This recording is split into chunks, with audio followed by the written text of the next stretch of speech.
morning, ladies and gentlemen. Thank everyone for getting out and coming to see us early this morning. We are going to call this meeting of the Energy Subcommittee of Energy, Utilities, and Telecommunications to order. Hang on. Still having trouble with that 2-second delay when we're trying to monitor the Zoom and do it here. So I apologize for that. We will call this meeting to order. We have 2 items on the agenda we'd like to work toward action on if the committee is ready. The first item I'm going to go to is House Bill 76. Chairman John Carson, we have the same legislation. I don't see it in my package. Do we have that out? It's on the back of the pages. Okay, I see. We're making good use of front and back and paper. I appreciate that. It is together. It's LC 364480. No changes since the last subcommittee. Last subcommittee. I know there was some discussion that wanted to happen offline. I'm going to assume that's happened. You don't have anything outstanding, Mr. Chairman?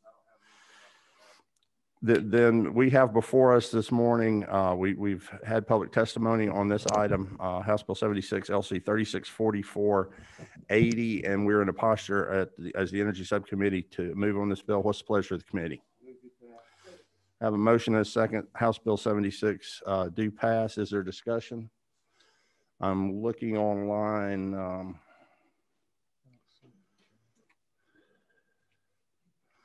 I'm looking online again, members online. I see no one for discussion online. Seeing no further discussion, all those in favor of the motion signify by saying aye. Any opposed, no. Mr. Meeks. Any online opposition?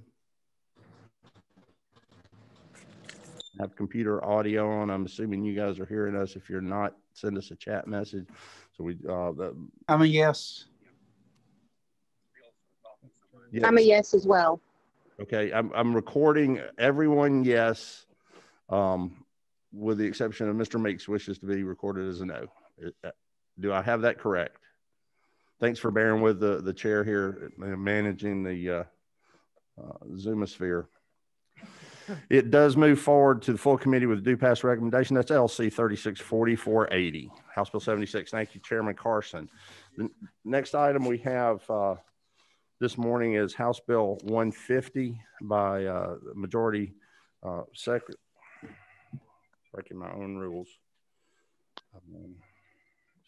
If you would, if we could hold just a second, I have a member that's trying to get in.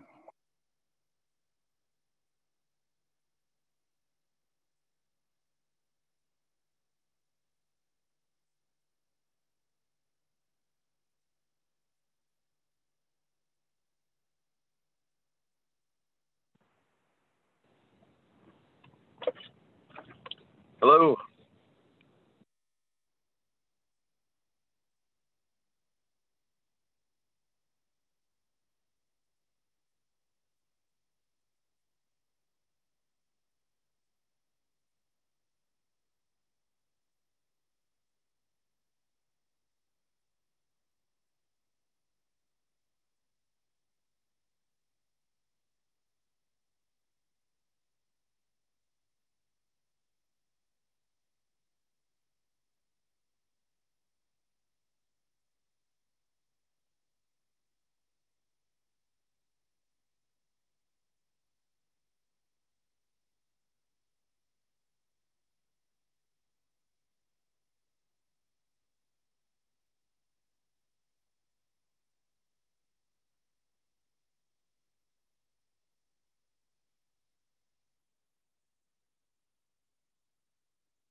But just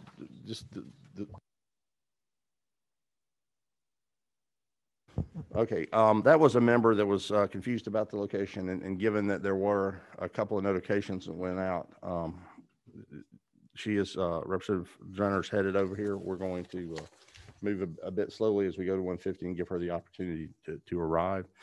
We'll go ahead and begin our discussion on that. We have House Bill 150. Well, let me take a second here. We just had a question come in from online from a member of the Energy Committee, not a member of the subcommittee. And the question was, are members that are not on the subcommittee involved in the discussion? And I don't think it is a stretch that the rules of the House allow you to have discussion on the committees on which you are a member of. We would take testimony from another member as we would from anyone else, but I think I'm in line with House policy that when the subcommittee or a committee is discussing an item, that's before that body, and if a member is not part of that, then they would get their opportunity and in full committee in this case, or on the floor of the House when it comes forward. But that's the committee process. Again, if we were taking testimony on a bill, we would take them as we would take anyone that comes forward. So with that, House Bill 150, the Secretary of the Majority Caucus, Representative Williamson, has this. This is LC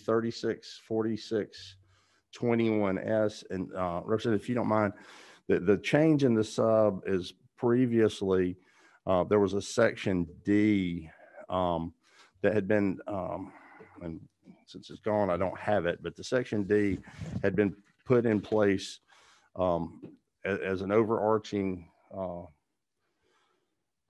item from the MEAG, from the electric cities, because they felt this bill somehow dealt with their fuel mix, that we were trying to, that it could be construed to affect how they choose to generate electricity.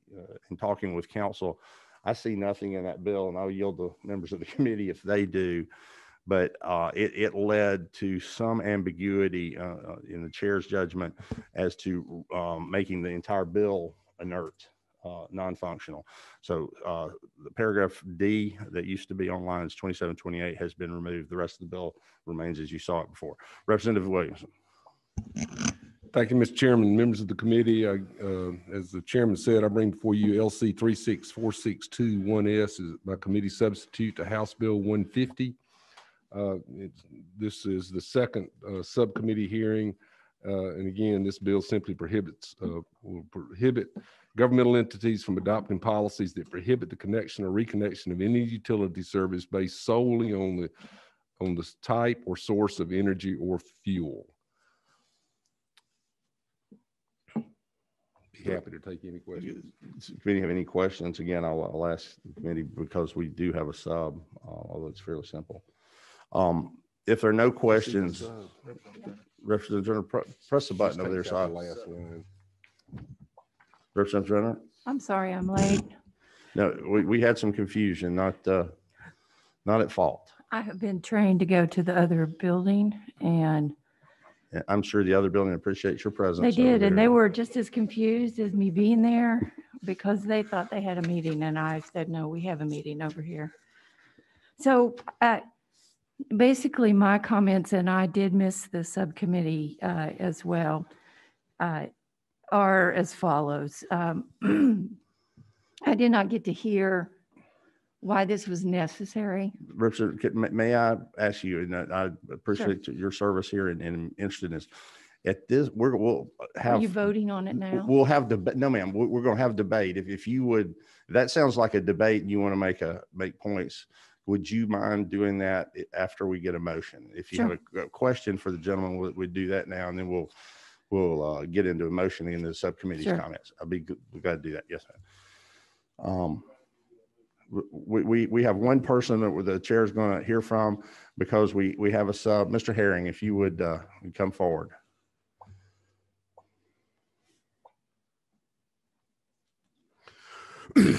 Thank you, Mr. Chairman, members of the committee. I will be brief.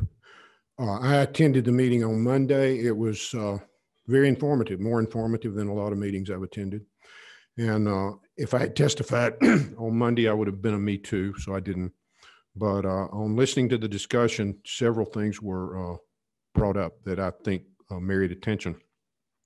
Somebody, a proponent of the bill, a lobbyist, said that they welcomed energy-free future. I was delighted to hear that, and I appreciate them saying that.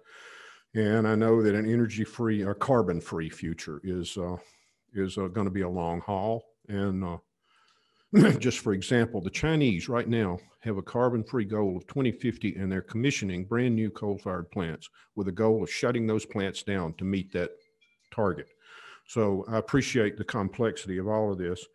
But the most important thing that I heard yesterday, and what's prompted my testimony, is the chairman's worry over stranded costs of gas infrastructure. And I share that worry, and I believe that that's a significant problem. And I believe that the prohibition on reconnection would lead to stranded gas infrastructure. The prohibition on new connections, probably not so much, because I believe the market volatility of the price of gas is probably going to have more influence over infrastructure investment than any local government positions. The other point I'd like to make is that the rural testimony opposing or supporting the bill is probably misplaced. It's hard to imagine a rural community prohibiting the hookup of new gas. That's and I just don't believe that's going to happen. I think this is an urban problem. I think it's mainly the growing cities, and it's mainly about multifamily housing. And I believe that cities should have the right to choose whether or not they're going to adopt a carbon fuel for future growth. And I would, an amendment protecting reconnection would be in order, in my opinion. Thank you for your time. Thank you, Mr. Herron. I see no questions. Chair, at this time would ask the author bill, you have anything further you want to add, or are you ready to move along, Mr. Secretary? Yeah. Committee has before you LC 364480. I'm sorry, I'm back to the wrong bill. LC 364621S, House Bill 150. What's the pleasure of the committee in regards to this? I have a motion to pass and a second. Is there discussion? Yes, ma'am. Number 7 is still right. Well, try that. I think it's on the page now. Oh, number 7. Yes. Yes, ma'am. We're living in a new place. Personally, I don't really care about, I may have a preference for renewable energy. That's not what this is about. This is about preempting 535 cities from doing what their elected people were elected to do. If there is a move at the local level to change fuel, is it not true that council members are elected by the citizens in which they represent? And is it not further true that representative democracy would fix this, not the heavy hand of the state? Why we would come in and usurp local control, I don't care what issue it is. This is, in my opinion, a bad process to begin and a bad measure to move forward. Thank you, Mr. Chairman. Thank you, Representative. And if I might, just you asked one of those in the former question. It's not true. I mean, you have the right to your opinion, but is it also not true that it would be heavy-handed upon a city who normally, when people elect mayors and councils and aldermen and commissioners, I don't believe it's ever been thought of that they would try to tell you how you could heat your house or what fuel your car had to drive.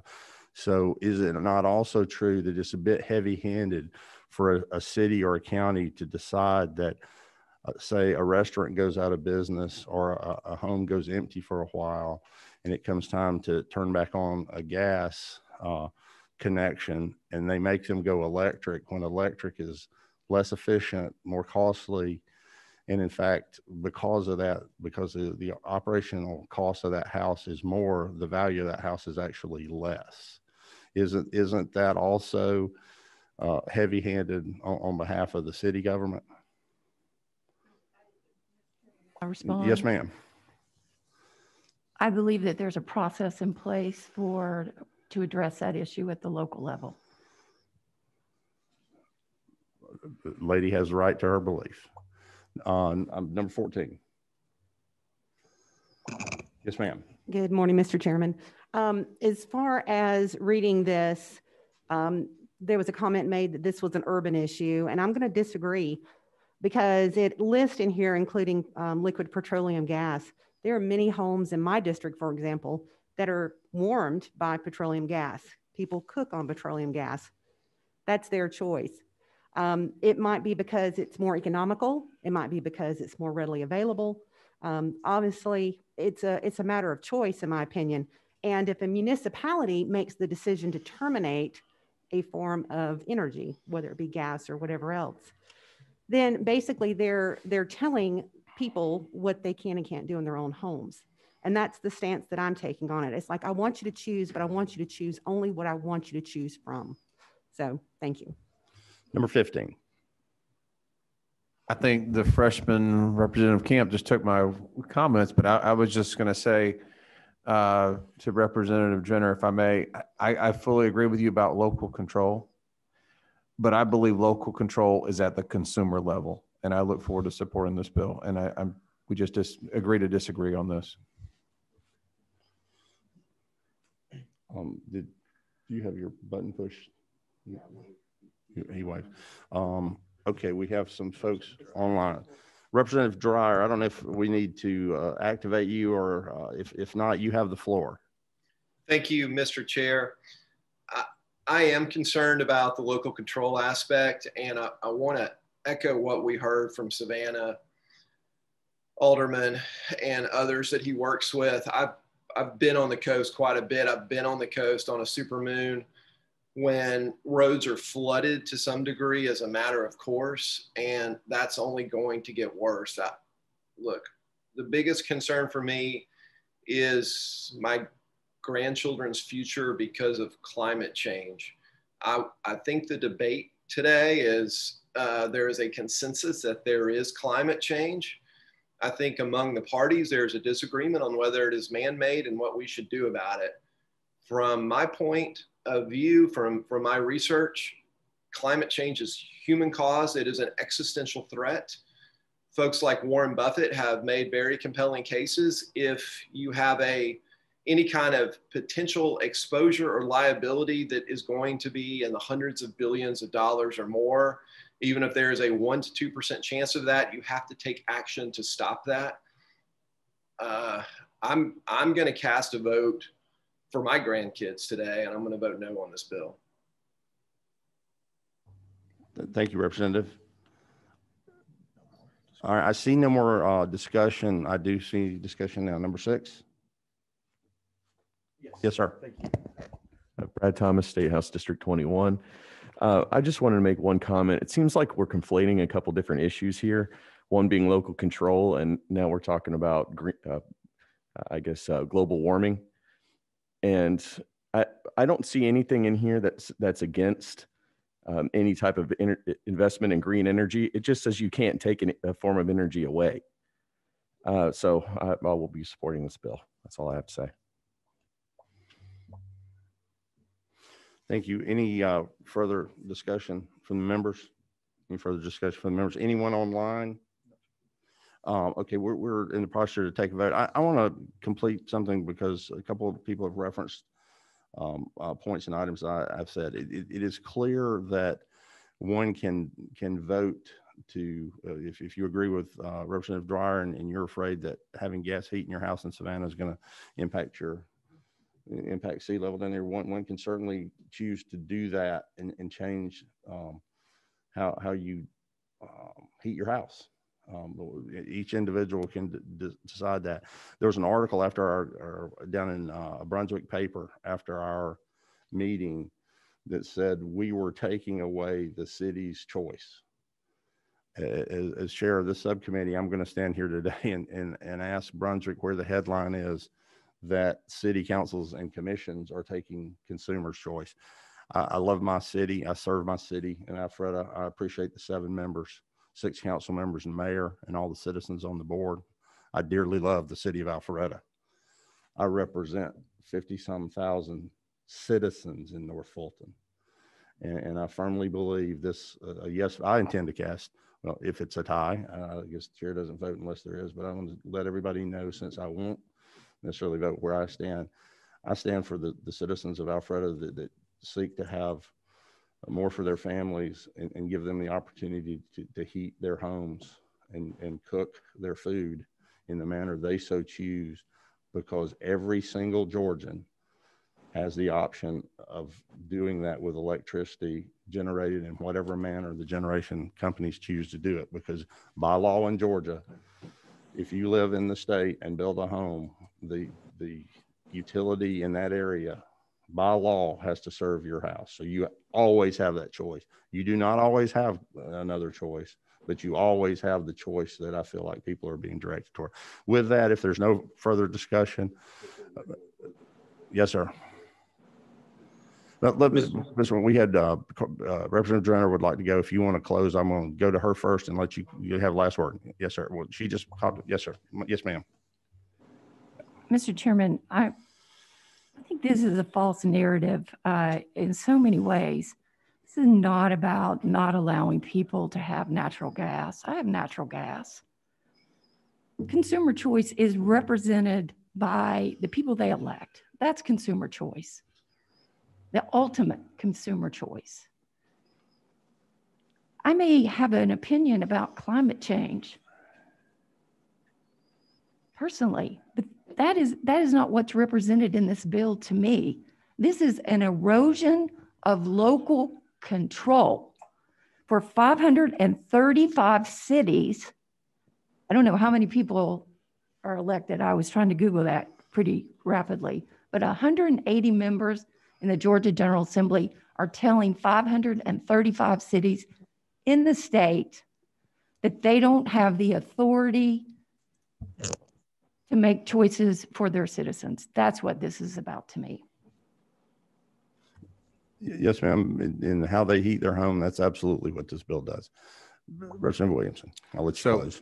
Thank you for the debate. And I think Representative Thomas sort of hit the nail on the head. We're sort of conflating 2 different issues. As far as the local control issue, I, like every other member in this room, is elected representatives of the citizens of the communities we serve. I happen to represent 7 there. We have 7 cities in Walton County, 6 of whom I represent, and I work closely with the one I do not represent.